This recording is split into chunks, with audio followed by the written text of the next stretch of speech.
Welcome to Ancient Revelation, the #1 investigation network, decoding primordial secrets of the Earth. The most powerful empires of all time. During its 18th dynasty, a young boy, just 9 years old, ascended the throne.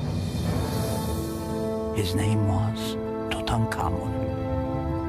King Tut might have remained a minor footnote in history, but for an amazing discovery in the 1920s. British archaeologist Howard Carter made a remarkable find, a stunning tomb of golden artifacts. The trappings of a pharaoh whose people saw him as a living god. Tutankhamen inherited a country in disarray. Enemy empires threatened Egypt's borders. Tut's predecessor, the Pharaoh Akhenaten, who may have been his father, created turmoil by replacing Egypt's many gods with only one, the Aten, or sun disk. Tutankhamun's plans to restore the traditional beliefs were cut short when he died unexpectedly at 19 years old. How he died is still a mystery. Now enter the world of Tutankhamun. See the objects that reveal the story of his royal ancestors, the glory of his golden age, his quest for eternal life. Come face to face with the boy king, the ruler, the commander, the god, the story of Tutankhamun.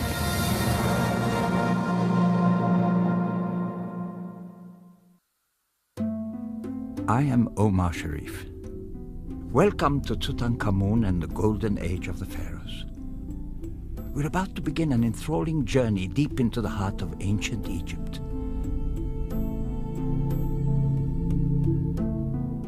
A journey that culminates with a glittering array of riches from the tomb of Tutankhamun. King Tutankhamun ruled Egypt for just 10 years, until his mysterious death at age 19. His life was but a very short chapter in the story of ancient Egypt. Yet today his name is legendary. Why? Because his tomb, alone among the royal burial places, lay undiscovered for over 3,000 years. In 1922, when it was reopened, many of its amazing treasures were found intact. It is very rare for any of the treasures of Tutankhamun's tomb to leave Cairo, where they are kept. This exhibition includes more than 50 treasures from Tutankhamun's tomb, alongside objects from some of the other tombs in Egypt's famed Valley of the Kings. Dr. Zahi Hawass is General Secretary of the Egyptian Supreme Council of Antiquities and a world-renowned archaeologist. I will tell you, an exhibit like this, the 130 artifacts, 31 artifacts, are really telling us the story of Tutankhamun and his family for the first time. You know, the family connection here, you will find for the first time people to understand not only about King Tut, but about the people around him. His grandfather, Amenhotep III. His grandmother, the most beautiful, important, powerful lady, Queen T. You have Amenhotep II. You'll understand about his tomb, how they found the cachet of mummies, 13 mummies inside this tomb. And you'll find this beautiful artifact that was discovered also from the tomb. You have Akhenaten, his father. You have the objects of daily life. Really, I believe this will be a very important educational exhibit to the public for the first time to understand about the Golden King and the people around him. In the 70s, the King Tut exhibition featured objects only from King Tut's tomb. In this exhibition, we have objects from his predecessors and ancestors. Treasures from Tutankhamun's tomb were last displayed in the United States in the 1970s. Today we have a rare opportunity to meet the boy king of ancient Egypt again, face to face. You know, like all Egyptians, I grew up with a great sense of pride, knowing that my ancestors built the first true civilization and created one of the first nation states on earth. And of course, I knew all about the kings of Egypt, who were called pharaohs, from an ancient Egyptian word that meant great house, referring to the palace. Sort of how the White House can refer to the residence of the president. But what most astonished me about ancient Egypt is how long it lasted as a dominant power. It started about 5,000 years ago and lasted over 30 centuries, compared with a few hundred years for Greece or Rome. And like all superpowers, Egypt was wealthy. There were plenty of natural resources such as gold, semi-precious stones, and all sorts of stone for sculpture and architecture. Not to mention the craftsmen who fashioned them into some of the most distinctive works of art the world has ever known. So please, join me now and learn all about Tutankhamen and the golden age of the pharaohs. Our story begins with a discovery that is unique in modern history. When British archaeologists stumbled upon the final resting place of King Tutankhamun in 1922, it was the first and only time in modern history that a sealed pharaoh's tomb had ever been found. The treasures uncovered in the tomb's 4 chambers captivated the world. One room almost appeared like a wall of solid gold. There were games for the king to play, and things to help him in the afterlife, including ostrich feather fans to keep him cool. And one even shows the hunt the king led to secure the ostriches. Every item in the tomb displayed the skills of master craftsmen, refining their art to sublime levels, the better to serve their king on his journey into the afterlife. The thinking of afterlife built ancient Egypt, built Egypt in my opinion. Without that, you will never see the pyramids. Without the afterlife, you will never see these great artifacts that you are seeing in this exhibit. It is the belief from the afterlife who made everyone in ancient Egypt to work for the national project. The national project was building a pyramid or building a tomb.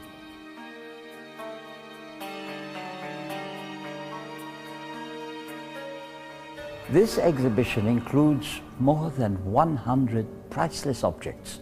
Over 50 of them come from Tutankhamun's tomb, including a miniature coffin that held the pharaoh's liver and the crown that once adorned his head. Yet even at the time of this discovery, the life and death of the pharaoh whose mummy lay encased in 4 outer shrines and 3 interlocking coffins remained shrouded in mystery. And so the question arose, who exactly was King Tutankhamun? Why was his name virtually unknown for over 3,000 years? One of the things I think is so frustrating and yet intriguing at the same time is that we know so much about the materials in Tutankhamun's tomb, but we know so little about the person. We have very few historical documents. We don't know how he came to the throne. We don't know how decisions were made. We don't know any of the details of this time period. So that invites, I think, way too much speculation, and not just by scholars, but by lay scholars, amateurs, all kinds of people who want to get into the mix. When there's too little information, but there's a lot of stuff, materials to deal with, you can come up with all kinds of crazy and wild hypotheses, and it's encouraged, I think, more speculation than most time periods. King Tutankhamun ruled Egypt for just 10 years, until his mysterious death at age 19. Yet today his name is legendary. Why? Because his tomb, alone among the royal burial places, lay undiscovered for over 3,000 years. In 1922, when it was reopened, many of its amazing treasures were found intact. November 4, 1922 was a very important day in the field of archaeology. It is the first time, actually, that a major tomb to be discovered completely intact like this. Tutankhamun came to power in 1332 BC when he was just 9 years old. He mysteriously died before he reached the age of 20. It's hard to know exactly what caused Tutankhamun's death, but recent CAT scans that were done by the National Geographic Society have proven beyond a shadow of a doubt that the damage to the back of his skull was not because of an attempted murder, and it seems to have been a post-mortem event. So did he die from another cause? It's hard to say. There is a possibility that there was a wound on his leg which did not heal correctly, and he may have died of blood poisoning. I think the romantic version is that he fell off his chariot while hunting, or maybe, on a campaign of some kind. But I mean, given that, we have to keep in mind that his skeletal information is really all we have to go by. His soft tissue has been so fragmented and so decomposed by the amount of resins poured on him during the mummification that we really only have skeletal material to work with. So the cause of death is by no means clear. And for right now, maybe a break in the left thigh that caused massive infection and sepsemia, maybe not. Meet one of King Tutankhamun's ancestors, the Pharaoh Thutmose IV, who may have been the boy king's great-grandfather. Seated on a double throne, Thutmose places his arm affectionately around his mother Tia, and she does likewise. He holds an ankh, the Egyptian sign meaning life. The hieroglyphic inscription by his leg proclaims him as Lord of Egypt and as a god. The royal Uraeus serpent coiling across his wig protects him from enemies. Tia's longer wig is shown covered by a feathered vulture headdress worn by queens and goddesses. Although Thutmose had several wives, his mother held a high rank amongst the royal women during his reign.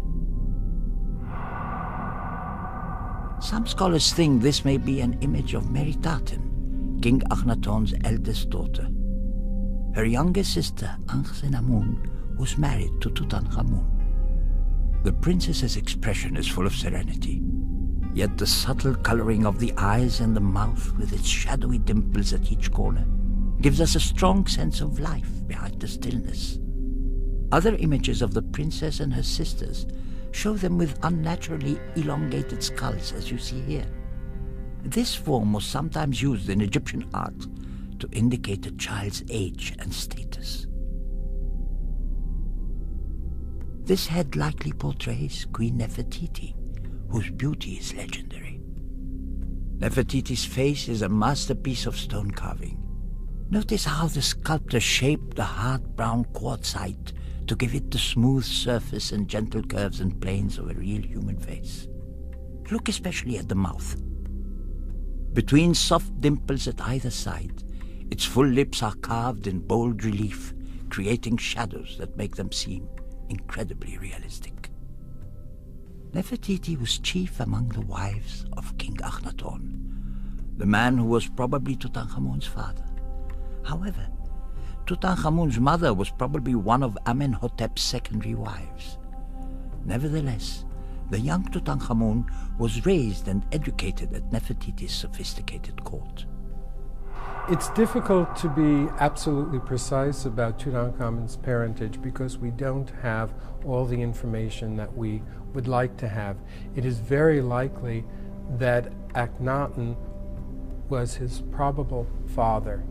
Now, his mother was probably a minor wife of Akhenaten, whose name was Kia, and then his grandparents would have been Amenhotep III and Queen Ti. Akhenaten was the father of King Tut.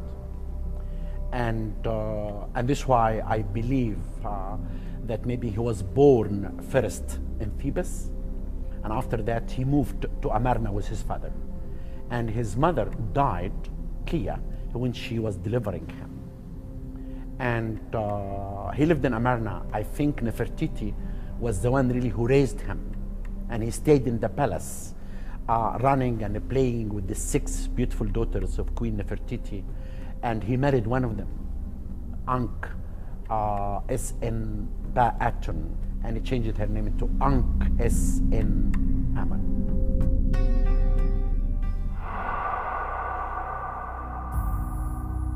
This richly decorated chest was found in the tomb of a noble couple, Yuya and Chuya, who were probably King Tutankhamun's great-grandparents. The chest's decorations bestowed good fortune on the couple in the afterworld. Around its base are golden ankhs, flanked by signs of prosperity. The hieroglyphs above name Yuya and Chuya's daughter Queen Tiye and her husband King Amenhotep III. Until the British archaeologist Howard Carter uncovered Tutankhamun's tomb in 1922, the tomb of Yuya and Chuya, discovered by American explorer Theodore Davis in 1904, was regarded as the greatest discovery of ancient Egypt. The ancient Egyptians relied on boats for transportation along the Nile. Within the tomb, boats like the one you see here served to magically transport the deceased in the afterlife. You know, boats were very important in many things.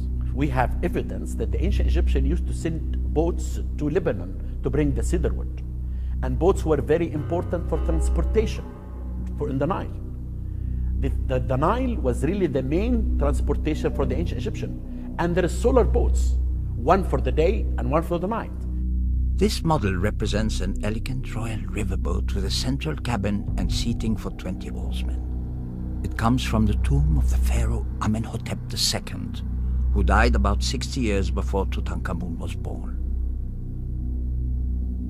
On the raised structure at one end of the boat, Amenhotep, as a crowned sphinx, tramples his enemy.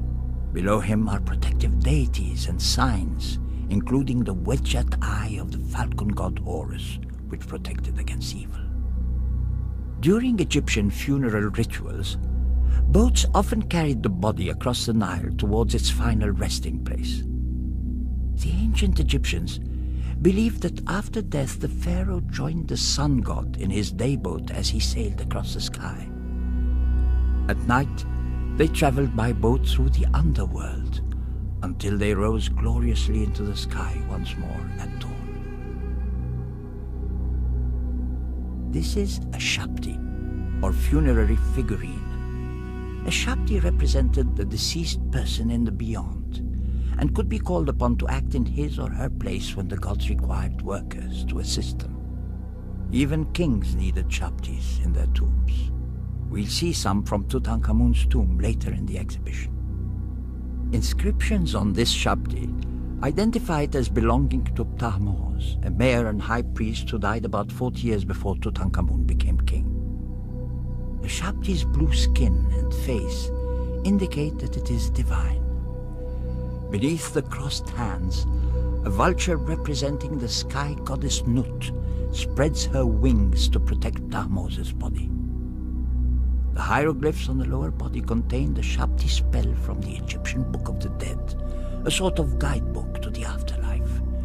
It commands the shabti to act for the dead person when called by the gods, answering, "I shall do it. Here I am." This colossal stone head bears the face of King Akhenaten, whom some credit with introducing monotheistic ideas to the world. Here, Akhenaten is shown wearing the double feather of Shu, god of air and sunlight. This image, with a reference to another god, is still early in his reign and represents the time of transition to the new beliefs. A poet and visionary, as well as a king, Akhenaten believed that the disk of the sun, Aten, was the source of all life, and therefore the only god worthy of being worshipped. His abnormally elongated face was probably a deliberate attempt on the pharaoh's part to depict himself as different from all previous kings. In this family portrait, Akhenaten depicts himself wearing the tall crown of Upper Egypt. Its elliptical shape dominates the image, but it is balanced by the curving lines of the king's body. And those lines are echoed in the forms of his wife Nefertiti and their daughter Meritaten. In return for their worship, the sun sends down rays tipped with hands, which offer only the royal ankhs, meaning eternal life. But not everyone was as pleased with Akhenaten as the sun. Akhenaten's religion is very, very unsatisfactory for the ancient Egyptian populace because he does not address the question of death and the afterlife. He ignores it utterly. And so when you die, you sleep and you cease to exist. This is not what the ancient Egyptians want to hear. They've been dealing with a religion that is all about encapsulating their soul in materiality, that's about their existence in the future. And if you just ignore one of the chief problems of humanity, which is death, that we're all going to die, your religion will not last. As Akhenaten continued his reign, he became more involved with his religious ideas, and he began making more drastic changes. He changed his original name from Amenhotep IV to Akhenaten to focus on his new god. And then he relocated the center of his administration to a place not sacred to any other god. And he called it Akhet-Aten, the horizon of the sun. Soon he had the names of other gods removed from monuments around the country. Many people, including officials of the court, made the move northward with him. But it is clear the new beliefs were too unconventional for his subjects, who after 17 years rejected him and his religion and returned to Thebes. The biggest mistake, in my opinion, that Akhenaten did, that he made the Egyptian to worship the new god through him, is only Aten, the power behind the sun, is giving the hand to him, and he's giving it to the people. Then when he died, the Egyptian could not find the connection between them and the god. Most of the ancient tombs in Egypt's famous Valley of the Kings were emptied by grave robbers. In ancient times, those who came to rob the tomb of King Tutankhamun were deterred by guards assigned to protect the royal tombs. And later, during the building of the tomb of Ramses VI, rubble completely sealed off the tomb of Tutankhamun. As a result, when archaeologists stumbled on the tomb in 1922, it had been left undisturbed for nearly 3,000 years.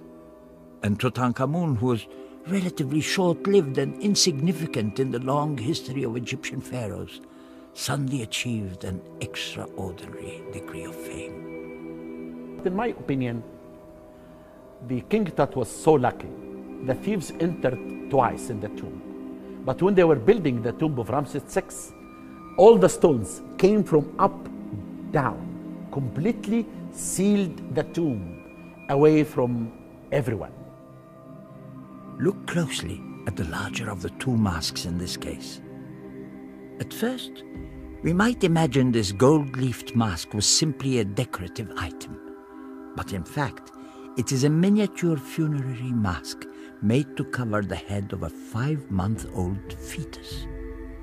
The golden mask lay in one of 2 fetus coffins found in Tutankhamun's tomb. Both fetuses were female and were probably the offspring of Tutankhamun and his wife, Ankhenamun. One of the most intimate and poignant pieces in the exhibition is the fetus mask that we think belonged to one of the children of Tutankhamen. Again, no genetic testing is really possible at this time period, so the parental link is insecure, but there were 2 fetuses buried in Tutankhamen's tomb, both of them buried in little miniature coffins, one stillborn at 5 months, one stillborn at 8 months. One of the fetuses, the one stillborn at 8 months, didn't have their mask on it when they found it in the tomb. And Howard Carter had already found that fetus mask some years before in a separate embalming cache. In fact, when he found that piece in the embalming cache, it was one of the clues that Tutankhamen's tomb may be intact and it may be close by. Tutankhamun married Ankhenamun around the time he became king, when he was just 9 years old. Ankhenamun was a little older. Like all Egyptian royal marriages, it was no doubt carefully arranged for political and dynastic reasons. Nevertheless, images of the royal couple seem to show a close and loving bond. This mummy mask is one of the most elegant ever found. Being close to the royal family, Juya and her husband Yuya were buried in the Valley of the Kings. This splendid type of golden mask, which would have been placed directly over the mummy's face in the coffin, was reserved for the royal family and the elite of ancient Egypt. The ancient Egyptians believed that the skin of the gods and their bones were fashioned of gold, and so when they made funerary masks and coffins, they made them in gold. They covered them in gilding and also in sheet gold, and therefore they felt that in the afterlife their bodies and their bones would also be made of gold, just like the gods they worshipped. Nearby you can see Juya's dazzling golden coffin. The mummy of Juya was contained within two coffins, one inside the other. This dazzling golden coffin was the larger one. The embalmers packed the body inside and out with natron, a mixture of salt and baking soda that occurs naturally in Egypt. The embalmers wrapped the body in linen bandages, placing amulets among them to protect the deceased in the afterlife. Meanwhile, a priest chanted spells for the dead. And finally, the newly mummified body was placed into its coffin. Mummification was a process that evolved over many generations. First, you had to dry out the body, but even before that, there was an incision made in the left flank, and then the internal organs were removed. 4 of them, the lungs, the liver, the stomach, and the intestine, were considered extremely important. They were mummified separately and then put in their own containers. The heart was also considered important, and that was mummified and usually put back into the body. The brain, however, was not considered particularly important. It was removed through a brain hook that was put into the nostril, and it was just thrown away. After this, the body was then dried out with different salts and resins, and eventually it was wrapped with yards and yards of linen, and then the body was put into a coffin, and the coffin was put into a sarcophagus, and the sarcophagus was put into a tomb. Among the tomb treasures of Juya and Yuya was this superb chair. It belonged to their grandchild, Princess Sitamun. Amazingly, the chair's woven string seat is original, and we can easily imagine the princess seated here over 3,000 years ago. What did she look like? We have only to look at the seat back to find out. There she is, in both left and right profile, with lotus flower ornaments on her headdress. She's sitting in a chair very like this one. Sitamun holds ceremonial items from the cult of Hathor, goddess of music and dance, and receives a jeweled collar on a platter from an attendant. At the top of the chair back, you see the winged sun disk that protected the royal family. The sides of the chair are decorated with deities designed to ward away evil spirits. This beautiful wooden sculpture of the head of a cow is more than 3,000 years old. It comes from the tomb of Amenhotep II. Some pharaohs of ancient Egypt, including Tutankhamen, had cow heads very similar to this one in their tombs. It's remarkable that the wood sculpture decorated with paint has survived in nearly perfect condition thanks in part to Egypt's dry climate. It represents the goddess Mehet Weret. According to ancient Egyptian religion, Mehet Weret saved the god Ra, who lived among humankind as a king until his people turned against him. Mehet Weret carried him up to the heavens, and the gods were never seen on earth after that. The placement of the cow head in the tomb of the pharaoh represents the wish that the king may rise into the sky each day, rejuvenated like Ra, on the back of the celestial cow. In these two cases, you see two very similar gilded figures depicting King Tutankhamun. Notice that one of the figures has a flat, angular crown. This represents Tutankhamun as the king of Lower Egypt, the Delta region. The other wears a different, more conical crown. This is Tutankhamun as the king of Upper Egypt, the Nile Valley.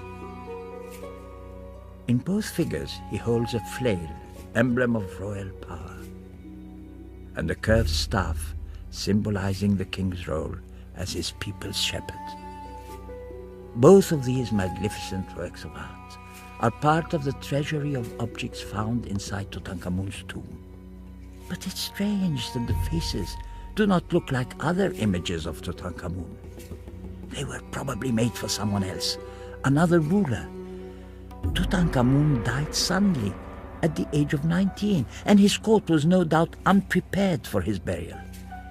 His tomb itself is small, and was probably never intended for a king.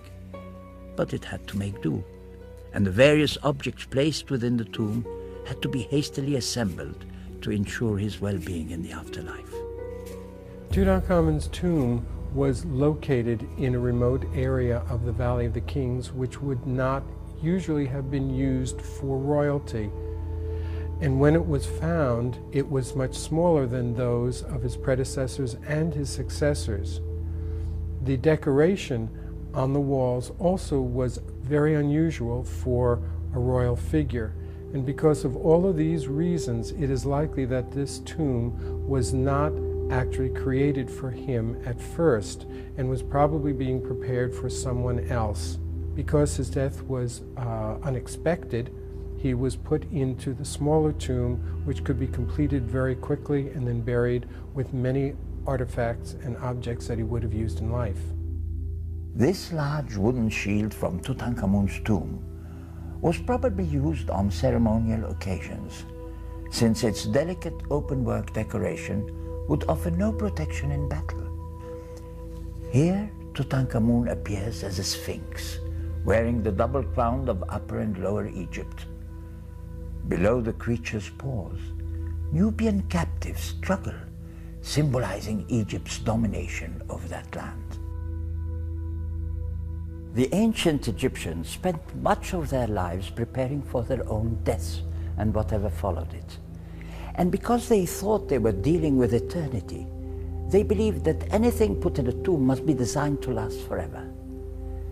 This beautiful miniature shrine from Tutankhamun's tomb is covered and lined with gold and rests on a silver-plated sledge. Through its open doors, we can see a golden back support and an ebony plinth with two carved footprints that probably mark the spot where a divine statue of solid gold once stood. I like this piece for a number of reasons. First, I like this piece because it shows that the very people who buried Tutankhamun were responsible for stealing a number of objects.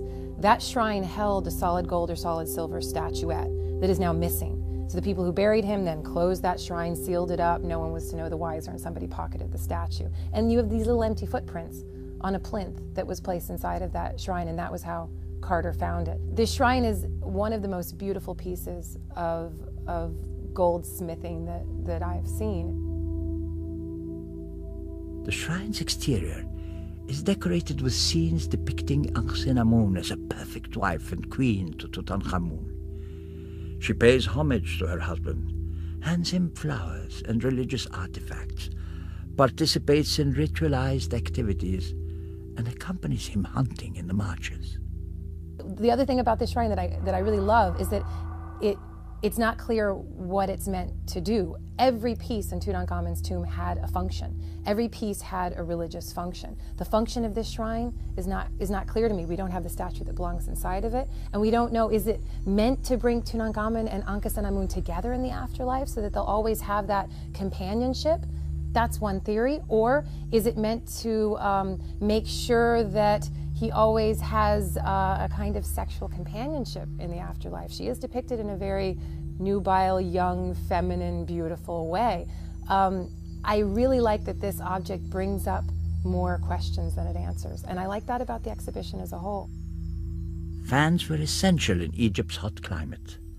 Fan bearers would have accompanied Tutankhamun wherever he went, and the post of chief fan bearer was a prime one at court, partly because he always stood close to the king. This fan, found in Tutankhamun's tomb, once had luxuriant brown and white ostrich feathers all around its arched top. The golden fan plate depicts Tutankhamun hunting ostriches. The king stands in his chariot drawn by 2 galloping horses.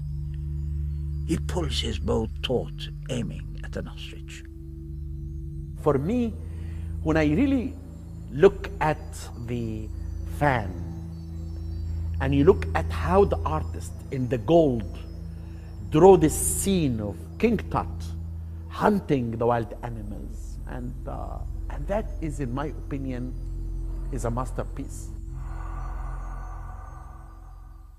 Archaeologists had long searched in vain for Tutankhamun's tomb.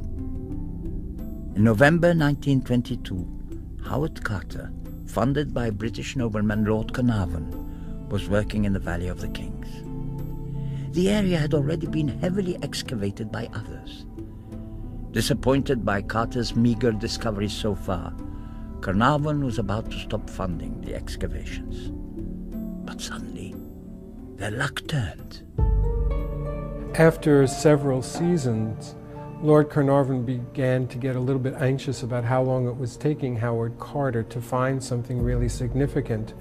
And so by the end of the 6th season, Lord Carnarvon had felt that he really had spent enough money without any significant finds. So he had told Howard Carter at that time that this would be the last season, and Howard Carter was very upset about it. Carter and Carnarvon sat down, and Carnarvon, who had gone to Egypt because he was in ill health, who had gone to Egypt because he couldn't stand the cold English winters, and wanted to entertain himself, and so started to fund a dig, and it got out of control. And by this season, before the 1922 season, he was going to pull the plug. It had become much too expensive for him to continue, and Carter said, look, I'll fund it if you don't find anything, but fund it. And I think I have a place to look where we haven't looked yet. That day, November 4, 1922, was very important day in the field of archaeology. It is the first time, actually, that a major tomb to be discovered completely intact like this. After Howard Carter discovered the tomb, he really wasn't able to open it because he had to contact his financial supporter, Lord Carnarvon, in order to have him come and be present at the opening. So he sent a telegram to Lord Carnarvon saying, at last have made discovery. He had to have guards there daily and during the night until Lord Carnarvon arrived in Egypt with his daughter, Lady Evelyn Herbert, and Carter met them at the station and then brought them over to the tomb in order to make the first breakthrough and see what would be beyond the door. A few weeks later, the rubble filling the tomb's entry had been cleared away. With Carnarvon beside him, Carter made a small hole in the plaster wall that sealed the tomb. When everyone was assembled at the door of the tomb, Howard Carter poked a hole into the plaster that had sealed the door. And it was he, and only he, who was looking through, and it took a while, and maybe it was a little bit longer than he should have, but he was waiting to make sure that all of the air, the ancient air, escaped from inside the tomb. But Lord Carnarvon was at the other side and couldn't see in, and it took a while for Howard Carter to be able to see what was there. And finally, Lord Carnarvon couldn't stand it anymore, and he said, "Can you see anything? Can you see anything?" And Howard Carter said, "Yes, wonderful things." What he saw in the antechamber took his breath away. He later wrote, "As my eyes grew accustomed to the light, details of the room within emerged slowly from the mist. Strange animals, statues, and gold everywhere, the glint of gold." As soon as Howard Carter discovered the tomb and it was opened and the world press found out about the amazing discovery, they just really converged on the area. They came from the United States, they came from Europe, they came from the Far East, all corners of the world to see the wonders that were in this tiny tomb. Howard Carter, in my opinion, was a very unique man. because he was so patient and he was sure that he's going to discover the tomb. We have to give him a credit because of that. Even when Lord Carnarvon did not want to give him money to continue, he was going to do this from his own. But Lord Carnarvon told him, I will give you the last season. About his work in the tomb after the discovery was very important, that he recorded everything in a very scientific way, carefully, scientifically. His explanation and recording was really wonderful. People are drawn to the Howard Carter story where he really did pull himself up by his bootstraps. He doesn't have a proper education. He doesn't have a PhD. He has an artist's training, and yet he's the one that found that tomb. He had to beg for all of the funding that he ever got, and he found it right at the last minute. This is Ptah, patron god of artisans and protector of Memphis, Egypt's ancient capital. Ptah's skull cap of brilliant blue faience contrasts with his face and body of glowing gilded wood. His tight-fitting costume has a delicate pattern of feathers. Ptah is often linked with a falcon funerary deity, and this identification may account for both the feathers and the mummiform shape. This statuette was one of many ritual figures placed in Tutankhamun's tomb to help ensure the king's welfare in the afterlife. Ptah had an especially important role to play in the funerary ritual. When a body arrived at its tomb, it was set upright and purified with libations. The mummy's mouth was then touched with special implements, while spells to restore its senses were recited. This ritual, known as the opening of the mouth, was linked with Ptah, and the ancient Egyptians believed that it helped revitalize the dead. After the young king's sudden death, one of the first steps in preparing Tutankhamun's body for burial would have been removing his inner organs and preserving the lungs, liver, stomach, and intestines. Each had its own container. This one, made of sheet gold, beaten into the shape of a miniature coffin and inlaid with precious stones and glass, held the pharaoh's liver. The coffin's splendid appearance shows how important it was to give full honor to the internal organs as well as the body itself. You know, when the person died, they began to do the mummification. The mummification takes first 40 days.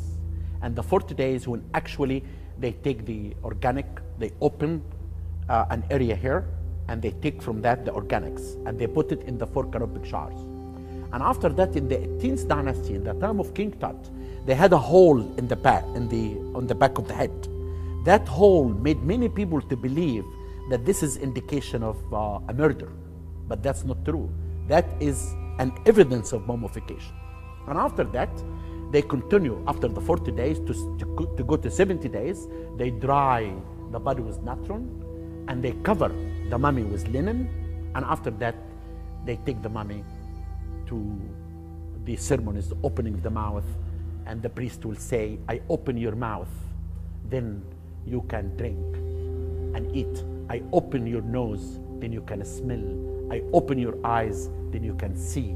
And he will go with these artifacts to live forever in the afterlife. The heart was the place of knowledge to the Egyptians. That heart will answer the questions in the afterlife. When they do the judgment, and they have in one side Ma'at, the goddess of justice and the truth, and then the other side, his heart. If it doesn't balance, he will be eaten by a huge animal around him. If it balances, he will go and meet Osiris to accept him in the afterlife.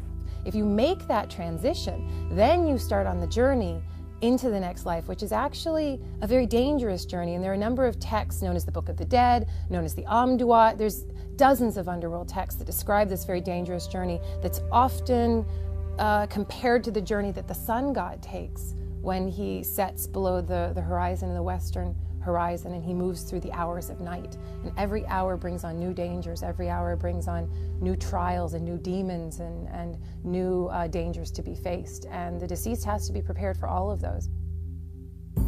This granite statue of Tutankhamun is the very image of a dynamic young king.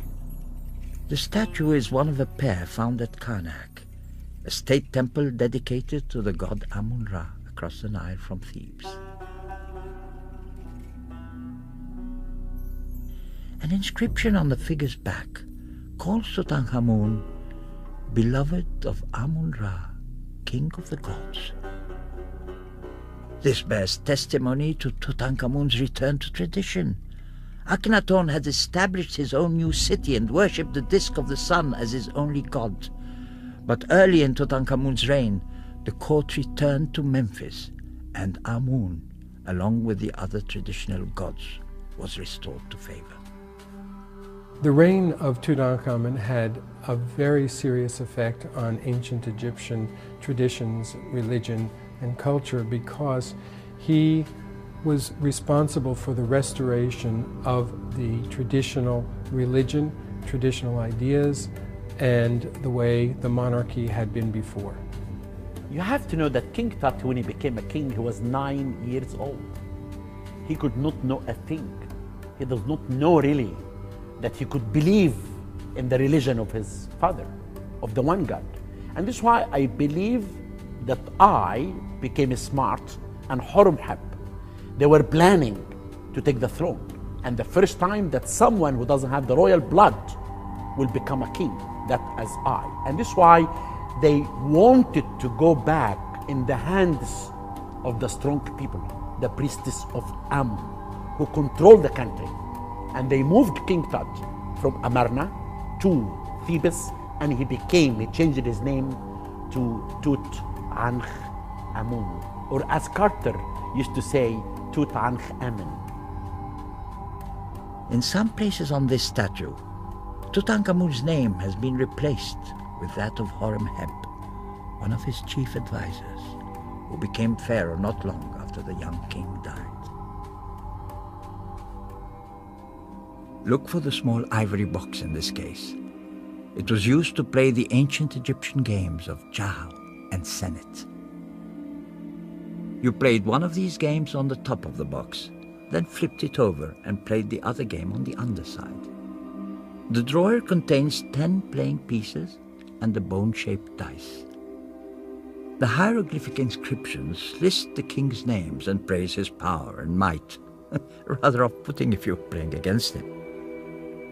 Tutankhamun's tomb contained other game boards, some knuckle bones used as dice and gaming chips. The games would accompany him into the afterlife to keep him entertained. The ancient Egyptians believed that anything you put in your tomb would last forever. Artists in ancient Egypt created many works of art that never saw the light of day, like this game board.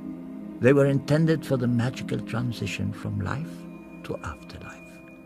Every one of those objects that's placed into Tutankhamun's tomb has a magical significance as well. So if he places a board game, Senet, into his tomb, yes, that means he can play it in the afterlife, but it's also an analogy of the problems that he's going to face in the afterlife, that he's not going to get through in one go. Sometimes you're going to land on a bad square, sometimes you're going to land on a good square. In the treasury of Tutankhamun's tomb lay this chest, containing earrings, amulets, and pectorals, and 2 pairs of the royal crook and flail that he would need for adornment in the afterlife. Every aspect of the chest celebrates Tutankhamun as king. For a start, it's made in the shape of a cartouche. This is an oval form with a short bar at its base, which often surrounded the king's name in inscriptions. The shape of the cartouche symbolized the sun's everlasting path around the world. The ancient Egyptians believed that their pharaohs reigned over all the earth, not just Egypt. The chest's lid is filled with oversized hieroglyphs against a gold leaf background. They spell out Tutankhamun, ruler of Upper Egyptian Heliopolis. Tutankhamun's name is made of 3 parts. Tut, meaning image, Ankh, meaning living, and Amun, the name of the chief deity. So together the name means image of the living God. 150 superb pieces of jewelry, amulets and other precious objects were carefully placed into the mummy wrappings that surrounded Tutankhamun's body. The golden dagger you see here was among them, found stuck into a golden girdle around his hips. The dagger, with bands of inlaid colored glass and granulated gold, is a masterpiece of the Egyptian goldsmith's art. Its ornate case is covered with an inlaid feather pattern and the head of a desert fox at the tip. Tutankhamun's mummified body rested within no less than 7 opulent cases, one placed inside another. The outermost layer, a gilded and inlaid wooden shrine, measured over 16 feet long and 9 feet high. Inside it were 3 more shrines, then a sarcophagus carved of golden-colored quartzite. Next came 3 mummy-shaped coffins, and then, finally, the mummy itself, its face covered by a mask of solid gold. At the front of the diadem, the solid gold vulture's head represents Nekhbet, and the lapis lazuli cobra symbolizes Wachit, the goddesses of the crowns of Upper and Lower Egypt. It's very likely that Tutankhamun actually wore the diadem in life as well as death, probably at important religious ceremonies. In order to fit Tutankhamun's funeral mask over the diadem on his mummy, these 2 elements were detached and placed on his thighs. In this way, the diadem's powerful protectors would retain contact with the king. The excavators of Tutankhamun's tomb claimed that the young king had been murdered. But was it true? In January 2005, Dr. Zahi Hawass carried out a CT scan on Tutankhamun's mummy. I went in January 5, 2005 to develop the kings. I took the CT scan and I took the mummy out and I put it inside. The CT scan is very important because it gives the 3 dimension of the mummy. When we studied the images of the mummy, we found out that King Tut died on the age of 19. He was well fit. He had no childhood diseases. And after that, they found, the radiologist, that there is no evidence of a blow on the back of the head or indication of a foul play. The only thing they found actually is that fracture on the left leg, that they believe that this happened one day before his death, and this could cause infection and made him to die. The exact cause of death is impossible to determine, but the fracture suggests a new theory. The mystery of Tutankhamun lives on as an inherent part of his legacy. Inside Tutankhamun's alabaster canopic chest, 4 deep hollows held the miniature coffins containing the king's inner organs.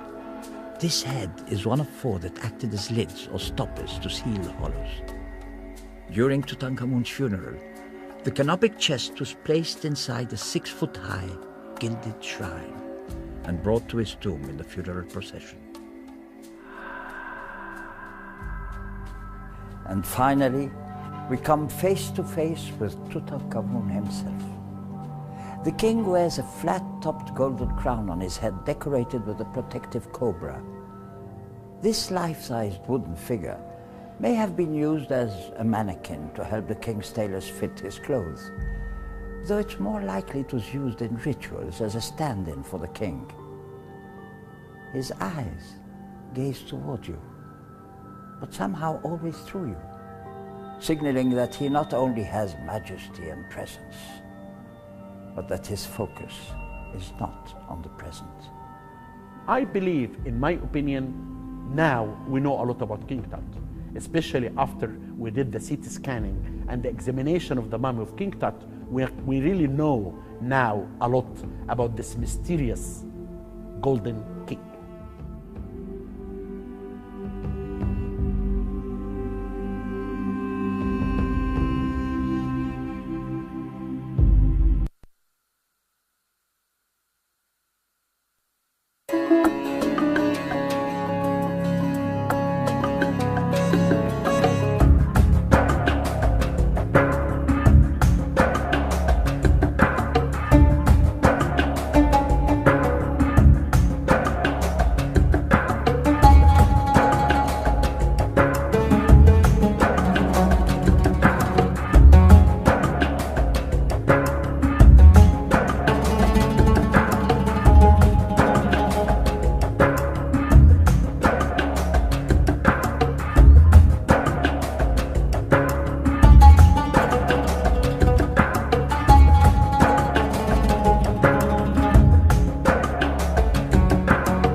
Exposing Ancient Revelation, your #1 ancient investigations channel. We are sorry, all of our operators are busy at the moment. Please subscribe and we will get back to you as soon as possible. Thank you.